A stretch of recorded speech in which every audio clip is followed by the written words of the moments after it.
The Voice has given us incredible talent, amazing performances, and unforgettable moments. But some performances go beyond just being good. They touch something deeper, bringing coaches and audiences to tears. These are the moments where raw emotion meets incredible talent, creating something truly special. From blind auditions that left everyone speechless to finale performances that sealed championships, these are the most emotional moments in The Voice US history. 1. Jordan Smith, Hallelujah.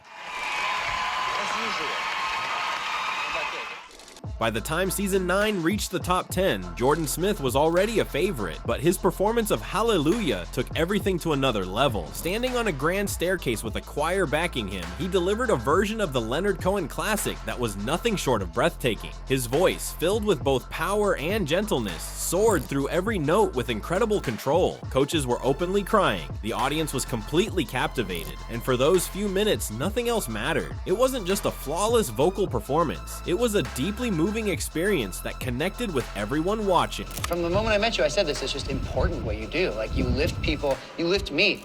This was the moment that sealed his victory and became the benchmark for emotional performances on the show. However, it is the top 10, and that is Jordan Smith from Team Adam. 2. Alisan Porter, Stone Cold.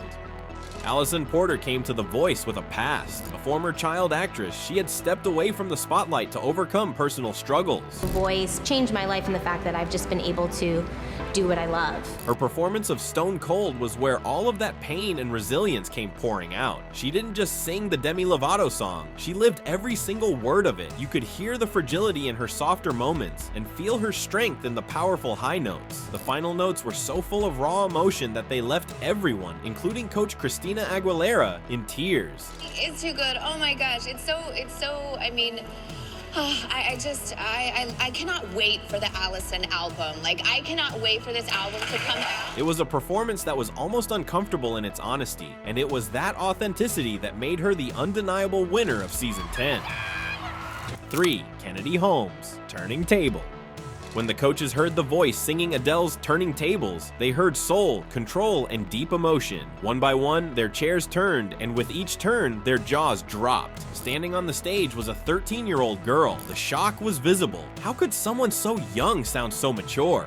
After the 15 seasons, you really could become the absolute biggest thing to ever come from this show. Jennifer Hudson was so moved that she did something unprecedented. She walked onto the stage and started singing with Kennedy, creating a spontaneous duet. It was a 4-chair turn that became legendary, not just for the incredible vocal, but for the pure emotional connection between 2 generations of talent.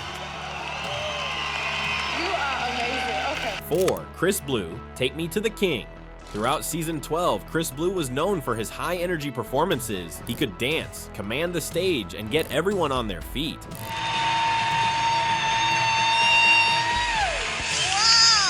But in the semifinals, he showed a completely different side. He chose the gospel song Take Me to the King, and instead of his usual energy, he stood completely still. He let the song speak for itself. Every note was filled with deep faith and emotion, a tribute to his fiancée who had battled cancer. The raw, heartfelt delivery brought Coach Alicia Keys to tears. It was a risky move to change his style so late in the game, but it showed his depth as an artist and helped him win the entire season. 5. Christina Grimmie, Hold On, We're Going Home. Christina Grimmie had a special gift for taking any song and making it her own. She took Drake's hip-hop hit, Hold On, We're Going Home, and completely transformed it into a hauntingly beautiful piano ballad. Wow. Sitting at the piano, she brought out an emotional depth that no one knew the song had. It was a moment that showcased her unique artistry and her ability to see the heart of any song, no matter the genre. You're more comfortable than I am up there, almost. Wow. And that is the moment where you realize that this person could be a huge star. I mean, I really believe that. This performance remains a shining example of her incredible talent and a poignant reminder of the legacy she left behind. 6. Tessanne, I Have Nothing. All right, everybody. Singing a Whitney Houston song on a singing competition is one of the riskiest moves you can make. The songs are incredibly difficult and iconic, leaving no room for mistakes. And, you know, we lost Whitney too early. And it's something that people stay away from because it's incredible. It's one of the best vocals ever. recorded. But in the season 5 finale, Tessanne didn't just sing I Have Nothing, she absolutely conquered it. From the first note, she was in complete command. She navigated the incredible vocal runs and powerful high notes with seemingly effortless grace while capturing the song's heartbreak and emotion. It's like, where is this ceiling for Tessanne? It's unbelievable. I just don't, you're just capable of anything, and it blows me away, and I'm not. It is widely considered the best finale performance in the show's history, and it left no doubt that she was the champion. 7. Brynn Cartelli, Fix You. At just 15, Brynn Cartelli was the youngest contestant in her season, but she sang with the heart of someone much older. I'm 14 years old, and I'm from Long Meadow, Massachusetts. Her performance of Coldplay's Fix You was a major turning point in her journey. She dedicated it to her grandfather, and that personal connection brought a deep emotional layer to her singing. The song builds from a quiet, vulnerable beginning to a powerful anthemic chorus, and she handled it perfectly. It was both fragile and powerful, showing a maturity beyond her years. You sound like a 36-year-old who's been through it. It's crazy that someone can feel so much. Oh, thank you. This performance helped her become the youngest winner in The Voice history. 8. Kohanski, Landslide. Just to see you talk about why you picked the song reminded me of that same passion you had while you were performing. The knockout rounds are brutal. 2 artists sing, and only one moves forward. Kohanski poured her heart into her performance of Landslide, her unique, raspy voice bringing raw emotion to the Fleetwood Mac classic. It was stunning, and everyone assumed she was safe. But in a shocking twist, her coach Miley Cyrus chose her opponent. The other coaches were visibly stunned. This is who I want to be if I have one song. So. Before the shock could settle, both Blake Shelton and Jennifer Hudson hit their buttons to steal her.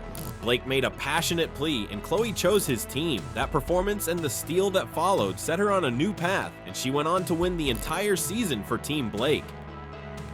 9. Sawyer Fredericks, Simple Man. As soon as you started singing, that actually took me to another time.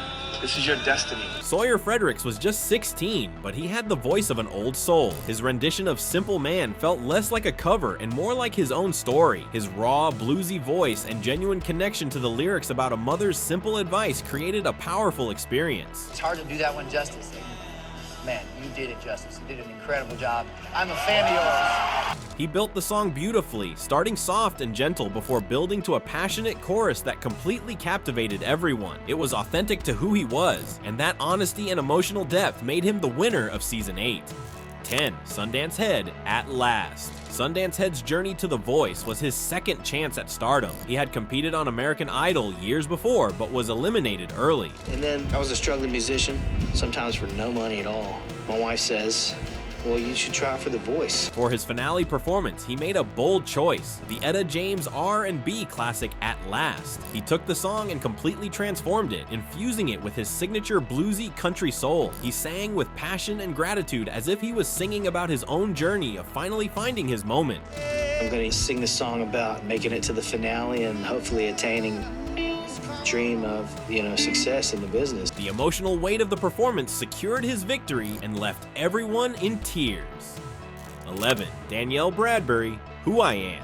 At 16, Danielle Bradbery was a talented singer, but still finding her confidence on the big stage. Her performance of Who I Am was a breakthrough moment. The song is about being true to yourself and finding strength in family, and she sang it directly to her parents, who were sitting just off to the side of the stage. There's a line in the song that says, "My mom is still my biggest fan, and without you, Mom, I wouldn't be standing here today if you didn't sign me up for The Voice." The performance became an intimate conversation between a daughter and her parents, broadcast to millions. The genuine emotion in her voice and the tears in her parents' eyes created a deeply personal moment that allowed America to connect with her as a person, not just a singer. I can't believe how incredible you sound for a 16-year-old who's never really done this before, ever.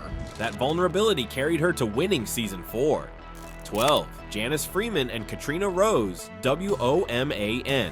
Battle rounds are designed to be competitions, but sometimes they become powerful collaborations. When Janice Freeman and Katrina Rose took the stage to sing WOMAN, it was an explosion of female power. I feel like these women came up here and just ripped the roof off of the house and They didn't try to out-sing each other, they pushed each other to be better. The performance was filled with passion, grit, and soul. They fed off each other's energy, creating something more powerful than either could have been alone. By the end, the coaches were on their feet. It remains one of the most memorable and emotional battles in the show's history. Power, that was like something above girl power. I don't even understand yet, you know? 13. Cassadee Pope, winning moment. Cassadee Pope came to The Voice looking for a new beginning. As the former lead singer of rock band Hey Monday, she was reinventing herself as a solo country artist. Are you the first voice person to get a Grammy nomination? I am. When she was announced as the winner of season 3, becoming the first female winner of the show, the moment was overwhelming. The look on her face was pure shock, joy, and relief. I swear, I knew you were going to win the show the second you walked off the stage and you'd chosen me to be your coach. All at once, tears streamed down her face as she tried to sing her winner's song, her voice cracking with emotion. Years later, when she rewatched that moment, she broke down in tears all over again. Oh my God. Oh, my family's crying. It was proof of how much that victory meant and a powerful reminder that the most emotional moment is when a dream finally comes true.